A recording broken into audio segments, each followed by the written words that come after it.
Yana tunang kapal sa paugi. Tato bata ko na sabak lampu. Mubasikal din na sabak gatang. Akawali ko na sabak datungang. Musanre riindo ambo tama pasilengang. Alay sipa na wae. Nalay mariawe. Na mega kigunan na lopadan dari pancaji. Itu falsafah. Tato bata ko na sabak lampu. Ite batang muti. Tidak ada yang bengkok. Kalau bebannya berat, lebih baik dia patah daripada bengkok. Napasan nilaku pemimpinnya. Aja lalu mumajiko. Ngaku bodoh tapi baca ayatnya canggih. Emang begitu orang alim ya. Barakallahu fikum. Afala yatadabbaruna al-Quran. Itu yang menarik. Tadi bataloka, kenapa pisang? Karena pisang itu Pak lurus.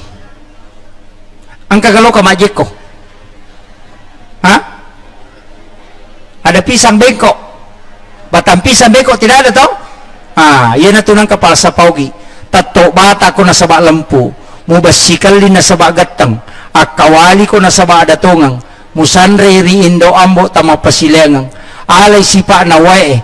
Nalay mariawe. Na mega kigunan na lopadan dari pancaji. Itu falsafah. Tato bata ko na sabak lampu. Ite batang muti. Tidak ada yang bengkok. Kalau bebannya berat, lebih baik dia patah daripada bengkok. Napasan nilaku pemimpinnya. Aja lalu mumajiko. Lurus. Jujur. Orang Bugis kalau mau merantau selalu dikasih amanah. Enak, ya komeko Allah sumpah, ia mupakewe. Abu Bakar tatun rioloku. Ali riabioku. Usmar riatai. Ali riataku. Usmar riabioku. Umar rimon riku baraka doa la ilaha illallah kun payaku.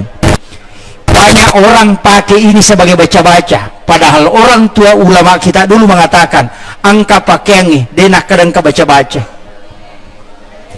Ini yang banyak orang keliru Pak. Magi nak kada Abu Bakar tetong rioloku, jadikan patokan utama adalah kejujuran karena Abu Bakar As-Siddiq.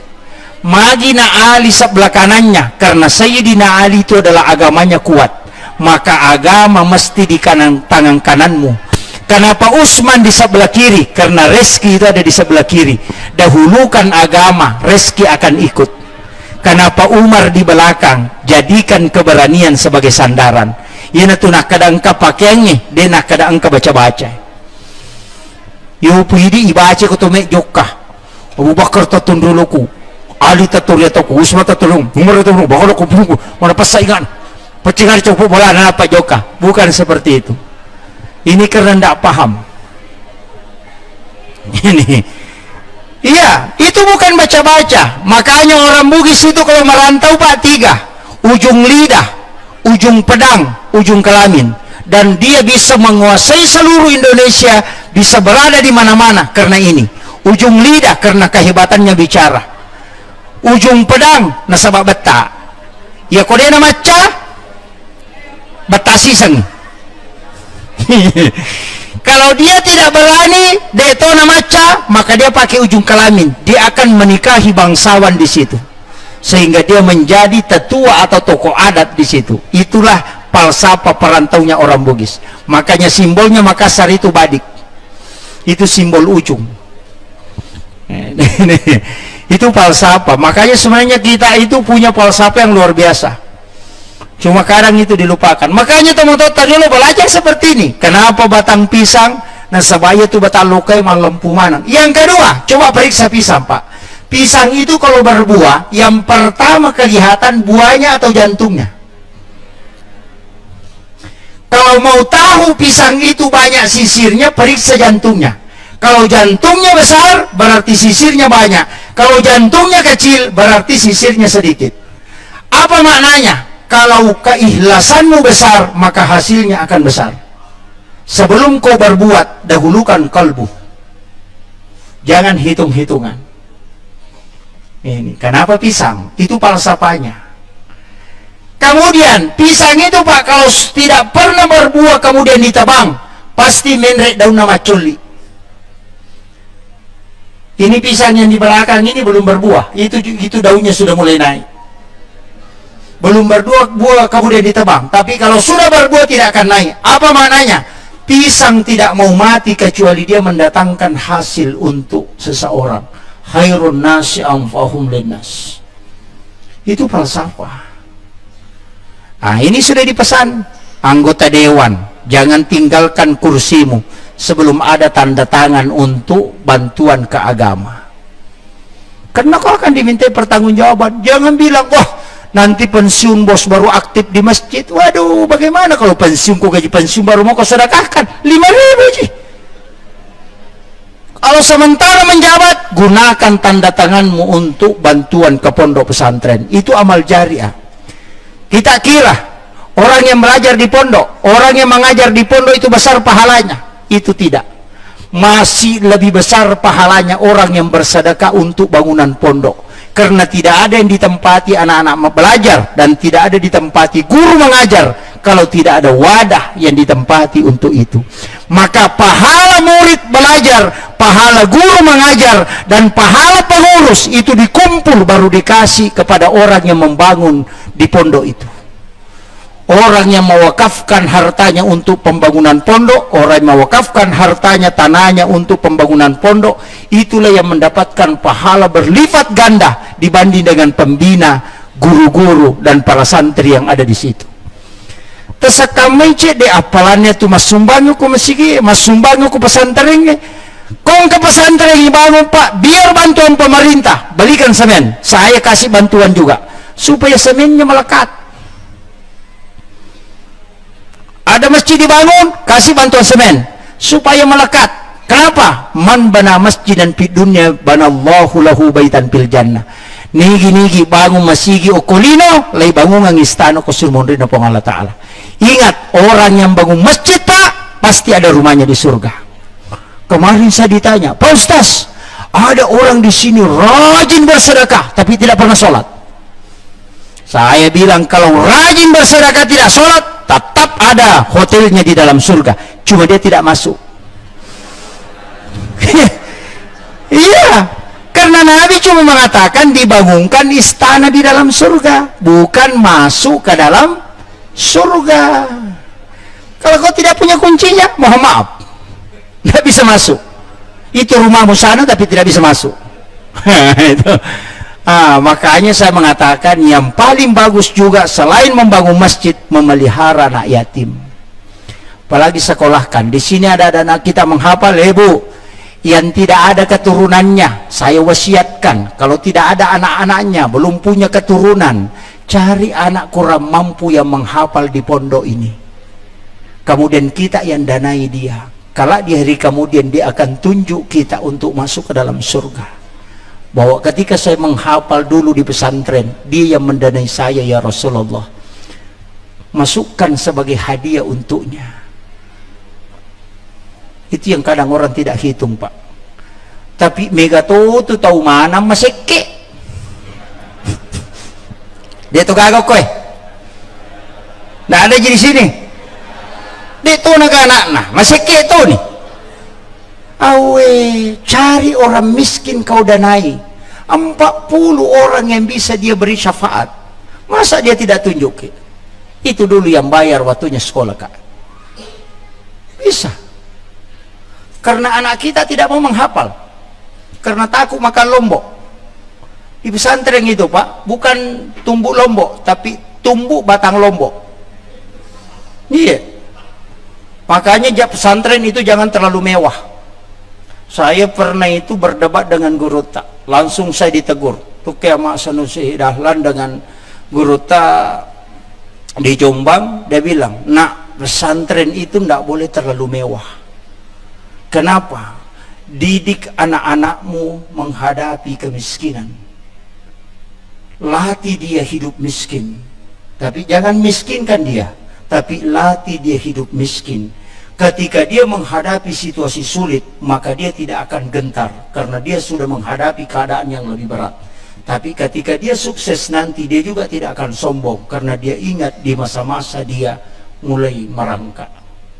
Kalau kau didik dia menjadi orang besar langsung, ketika dia menghadapi situasi, dia akan bunuh diri. Situasi sulit. Ajarkan anakmu cara hidup miskin. Makanya pondok itu tidak boleh terlalu pintar, terlalu di dalamnya kamar anak ada AC, kemudian dikasih lemari yang bagus, dikasih lagi spring bed, wah paling. Nanti keluar jadi pondok cuma jadi ayam potong. Iya, ini kan banyak. Jadi latih dia, karena di pondok itu sebenarnya dilatih mentalnya, semua kehidupannya itu adalah pendidikan. Makanya kalau ada yang pulang ke rumah tidak belajar di pondok, itu keliru. Di pesantren itu tidak belajar di kelas formal, dalam lingkup sosial itu belajar gaya hidup. Maka ada sebenarnya yang di pondok itu pendidikan kehidupan, itu yang jarang orang pelajari. Ini harus dianukan. Makanya adik-adikku, anak-anakku yang tinggal di pondok belajar, bersyukur kalian. Jangan pernah lari, tapi ujian di pondok itu 8 bulan pertama. Anak pas masuk, yang pertama kena itu pasti demam. Pasti demam. Setelah itu muntah-muntah, setelah itu gatal-gatal. Iya, itu ujian langsung. 8 bulan dia lari, dia tidak bakalan kembali. Tapi biarkan dia bertahan sampai 1 tahun 3 bulan. 1 tahun 3 bulan dia akan rela berjuang itu sampai habis. Kalau ada anak lari di bawah 8 bulan, jangan tunggu dia kembali. Itu kuncinya. Makanya pendidikan itu luar biasa, Pak. Saya ingin merincikan sedikit supaya kita paham betul. Kenapa 7 bulan usia kandungan orang syukuran? 7 bulan usia kandungan disebut dengan syukuran 7 bulanan. Lahir anak kita, berapa hari baru dia kikah? 7 hari. Kenapa 7? Coba. Kenapa 7 hari, Pak? Kalau tidak sempat, tambah 7 hari. Berarti 14 hari. Itu 7 hari lagi. Kalau masih belum sempat, tambah lagi 7 hari. Berarti 21 hari. Sunnah akikah itu 3 hari. 7 hari kelahiran, 14 hari kelahiran, 21 hari kelahiran. Kalau tidak sempat di situ, cari waktu di mana kau sempat. Kemudian, lanjut. 7 tahun anak, 7 tahun usianya, suruh dia sholat. Kenapa 7 lagi? Kenapa bukan 5? Coba. Ini hitung-hitungan 7. Nanti kita akan ketemu bilangan ini. Langit itu 7 lapis. Tanah itu 7 susun. Tawaf itu 7 putaran. Sa'i itu 7 putaran. Sujud itu 7 anggota tubuh. 2 tapak tangan, 1 kepala, 2 lutut, 2 kaki. Sholat itu 17 rakaat. Di dalamnya ada angka 7. Ini kalau kita mau kaji, tapi saya tidak lari ke situ ya. Nanti terungkap. Ada nanti rahasia di situ yang bahaya kalau terungkap. Ternyata angka 7 itu luar biasa. Makanya angka-angka 7 ini coba pelajari baik-baik. 7 hari kelahiran akikah, 7 tahun umurnya anakmu, suruh dia sholat. Kemudian kalau 10 tahun tidak sholat, maka pukul dia. Kenapa? Anak yang tidak sholat sampai 14 tahun pasti dia susah sekali sholat sampai 32 tahun. Kunci mengajar anak sholat itu cuma sampai 14. Kalau lewat 14 dia sudah rajin, sudah istiqomah di sini, tidak akan berubah. Tidak usah perhatikan sholatnya, karena dia akan sholat sendiri. Tapi kapan di sini bolong-bolong di bawah sampai 14, ingat, anakmu kau akan selalu perintah sholat setiap tahun. Kau harus ingatkan terus. Maka pendidikan anak 14 tahun ke bawah, hukum itu maka sholat. Ini coba hitung. 7 tahun umurnya masuk SD, 7 tahun kemudian masuk SMP, 7 tahun kemudian masuk perguruan tinggi. Hitung itu. Makanya 7 tahun, 14 tahun itu sudah dewasa, berubah kehidupannya. 21 tahun kalau laki-laki suruh menikah, 21 suruh menikah. Kalau dia tidak menikah sampai 28, maka 28 ke atas dia malas menikah. Pasti itu. Dia mau membujang itu sampai 42 tahun. karena lewat masa puber.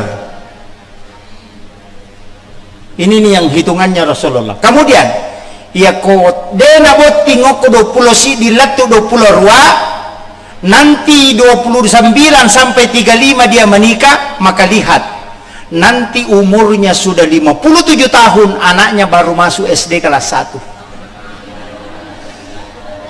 Terlambat. Coba hitung itu Pak.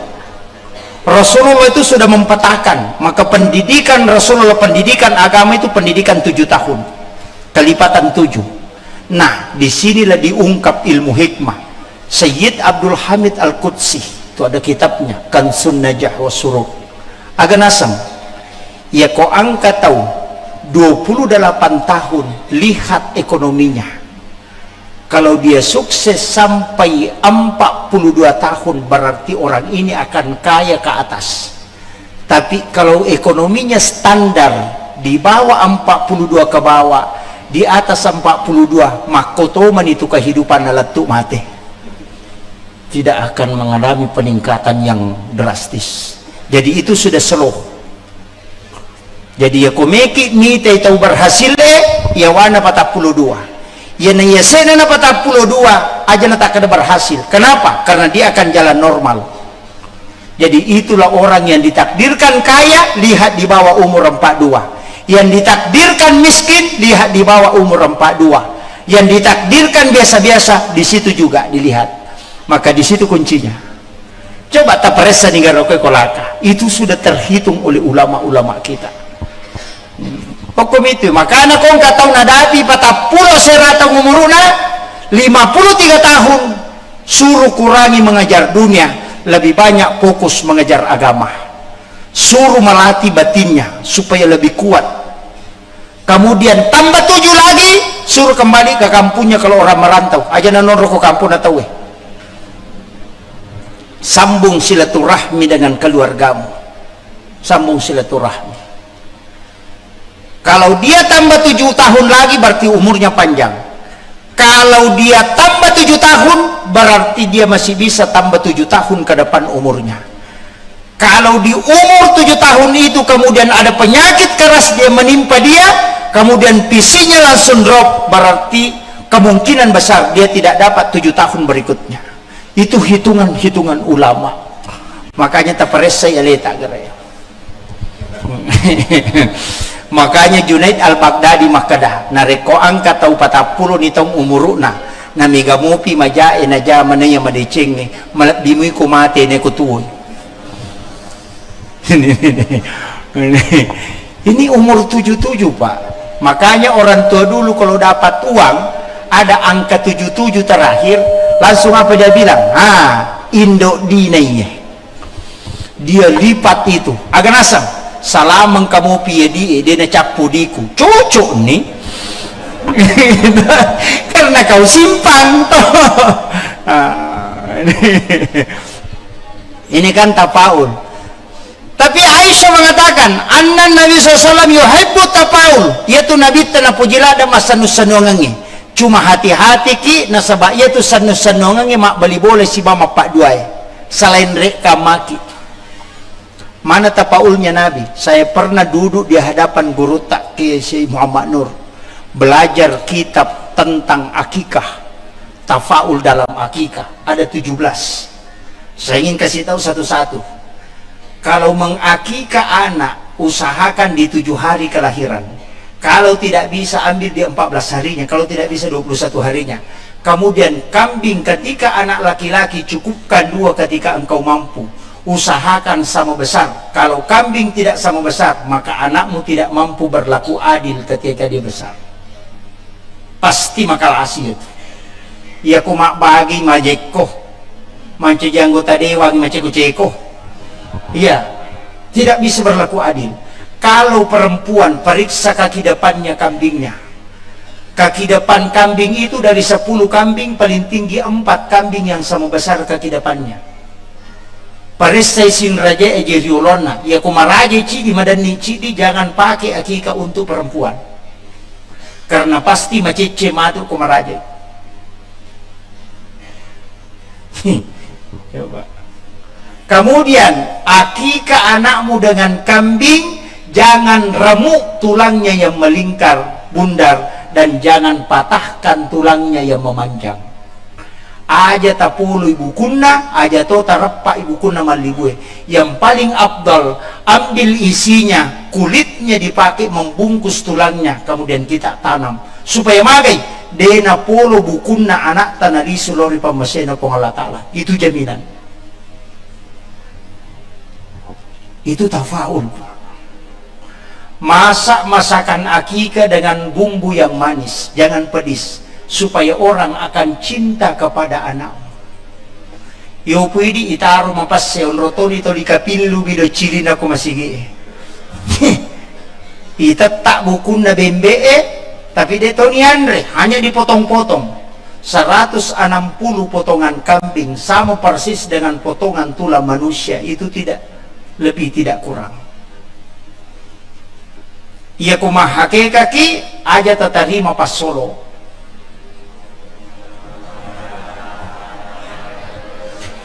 Ya ko angkat tau mahake kana tarima pas solo, salasay anak na sila da sa parangi jamang. Namumilo wajah imarat jito mak jama. Tapi yanang kanana hakikay na deta tarima pas solo, de pa na salasay nang kajama-jama tajam. Itu hikmahnya, Pak. Makumoro batita mahake ka? Ha? De. Makanya bikin lagi. Akibo si kibo dede na melo gampang tapak bayi ni bapak na.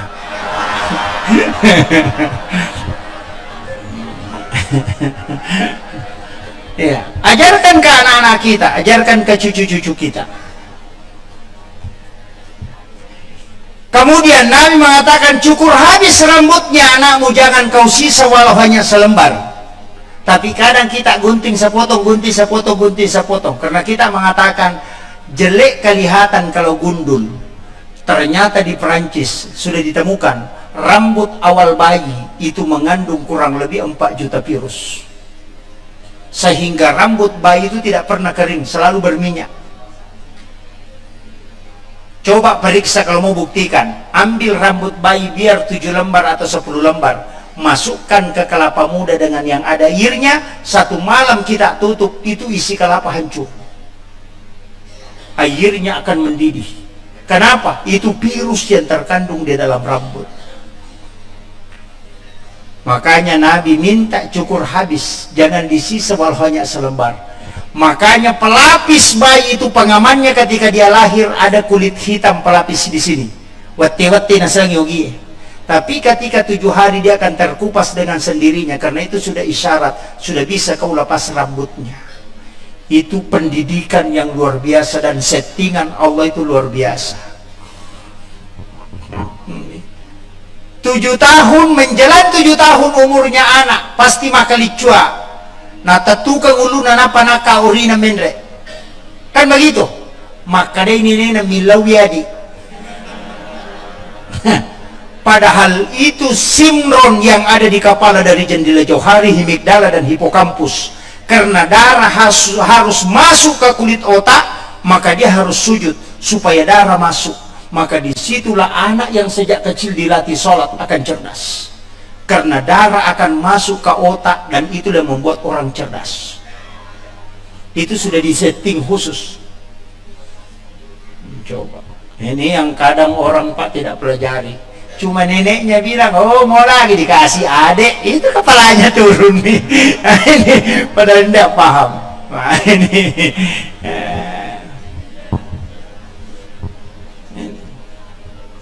Itu luar biasa, Pak. Kalau kita kaji betul, saya pernah diberitahu, bahkan suara pertama bayi itu ketika dia lahir, perhatikan, itu 3 baris.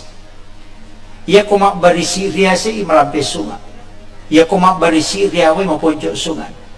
Ia komak mak dapangi berarti kalolo minamati. Itu suara pertama ketika dia suaranya keluar. Perhatikan itu, mak barisi agai. Yana tu makada ata ka ripong Allah Ta'ala iya ata matappa umat kapura Nabi Muhammad nak kada aiu maka dan kalingi sak da pamulana anak lolo dari situ sebenarnya, tapi saya tidak bahas itu, tak usah pusing ke situ. Itu ilmu khusus itu. Kemudian saya kembali ke pisang. Iya rolo kayak Pak, coba kita perhatikan pisang itu kalau dikupas, semakin dikupas semakin bersih. Sama di dalam, di luarnya sama. Agama nana pangkau kamu bicaramu atikamu minasamu papada-padai aja naliamu pogau. Ini pisang. Itu simbol. Makanya pakai pisang. Kamu itu bisa nggak lampu, tapi lampu emang kekuatan lu. Kalau lampu kandau, kalau lampu beci, atau lampu bali basa. Ya kalau lampu kandau mah lampu napaleko malampu igat taloko pidi napala lampu pak bagi itu. Tawamu, tawaku, tawana pak bagi dua nala. Mereka mite mati nang kedua na bicang itu pak lampu kandau itu.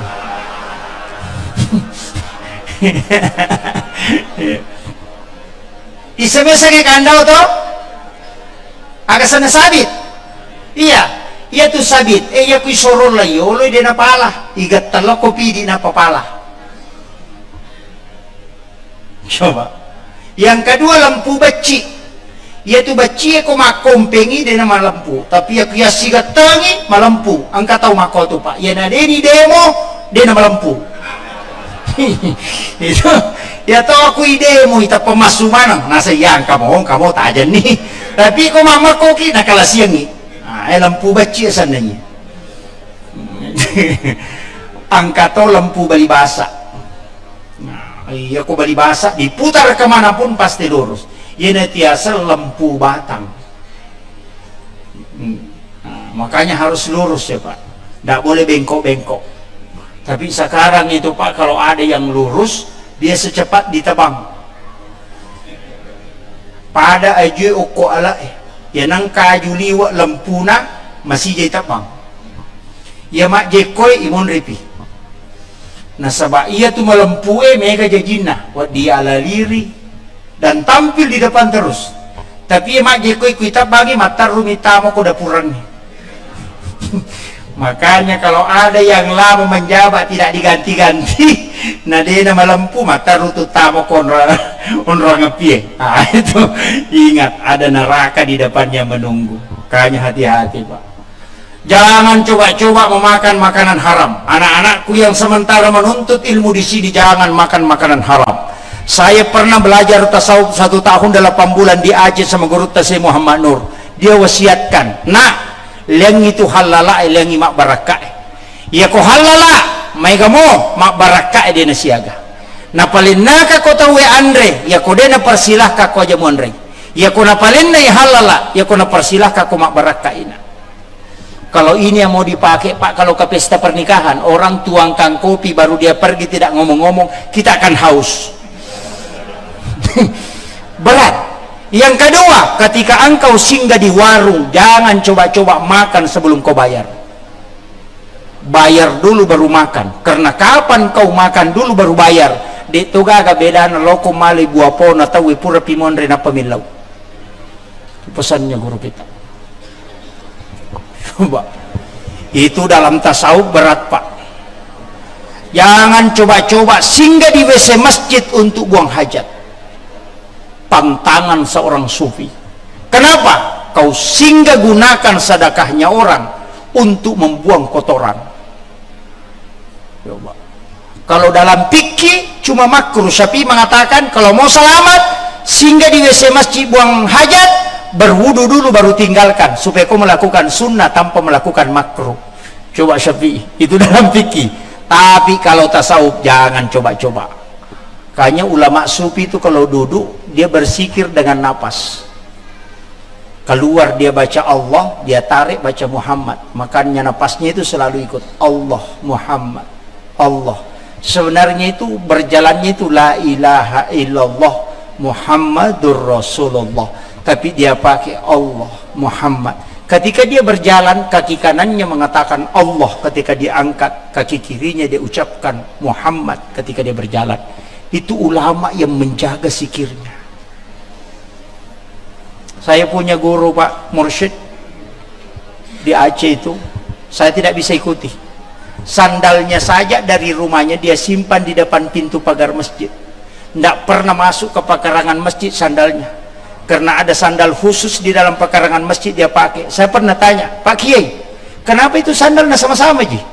Dari rumah tadi disimpan di luar, sini pakai di dalam, keluar nanti itu lagi. Dia bilang, nak, tanah masjid ini adalah timbunan, sumbangannya orang. Saya takut kalau melekat di alas sandalku saya bawa ke rumahku, saya tidak berani pertanggungjawabkan di hadapan Allah.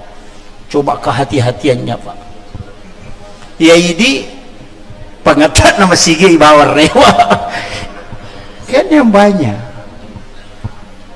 Makanya ulama sufi itu ada pada kehati-hatian. Ini penting saya sampaikan anakku, karena sekarang banyak kajian-kajian YouTuber bukan ahli agama bicara agama, insinyur bicara khilafah, tukang batu bicara pemerintah. Tidak pernah sekolah. Kenapa? Karena semua orang bebas bicara. Maka sekarang harus kita tabayyun, hati-hati. Karena banyak lagi ustaz YouTuber sekarang, termasuk sebenarnya Pak, saya tidak pernah berkeinginan itu masuk di YouTube, tidak pernah. Tapi masuk di YouTube itu musibah. Saya tidak punya tim media, saya tidak punya akun untuk media itu, tidak ada. Makanya di mana-mana saya ceramah itu tidak ada tim. Kenapa? Karena saya pantangan. Saya tidak mau. Ada yang menawarkan nanti saya begini, saya bilang tidak. Kalau kau mau ikut silakan pergi, saya tidak berangkat. Saya tahu. Makanya ditanya, Pak Ustaz sama siapa berangkat? Bilang sendiri. Saya tuh kalau di Sidrap Pak, sampai Sinjai itu naik motor. Saya tidak naik mobil, pantang untuk dijemput. Saya bilang kalau kau mau jemput saya tidak berangkat. Kalau ada yang tanyakan amplop berapa biasa, saya bilang jangan sampai itu yang jadi masalah. Saya berangkat hanya untuk menyampaikan kewajiban sebagai orang yang berilmu. Saya bukan untuk datang konser di situ. Kau mau kasih saya ambil, kalau tidak kasih tidak masalah. Makanya saya bilang transport saya yang tanggung. Kalau panitia tidak punya apa-apa, cukup doakan, selesai persoalan. Itu paling enak.